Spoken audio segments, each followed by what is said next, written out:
بعد 40 سنة من الإبداع في شتى ضروب التشكيل والنحت، يعاني الفنان محمد الوردي في صمت طريح الفراش في بيته بآسف من أزمة مرضية. معاناته ينقلها لنا عبد الرحيم بن شيخي وعبد الغني الطهراوي في هذا الريبورتاج.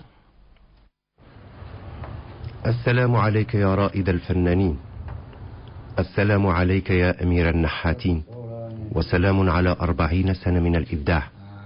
رجل طيب مؤدب موهوب استراح مجبرا فأرداه المرض طريح الفراش. قلة ذات اليد تبدو في عيون أفراد العائلة الصغيرة.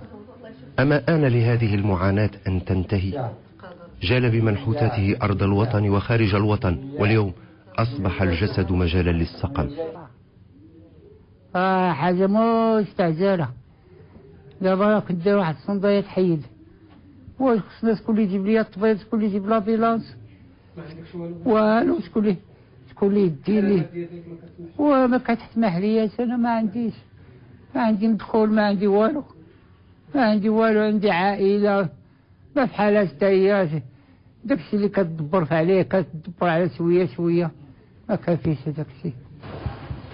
كان متواضعا، لذلك جاءت إنتاجاته أقرب إلى العزف على الخشب. أبدع في المادة الصلبة كي يمنح الجمال الفني مجسدا. أما آن الأوان كي يعود الفنان إلى إبداعاته؟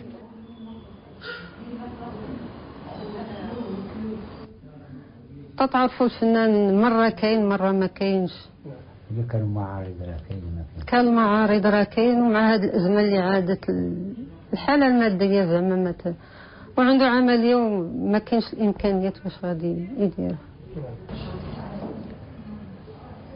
يا أيها الجسد المريض، أصح انتفض، رد الفنان إلى محرابه.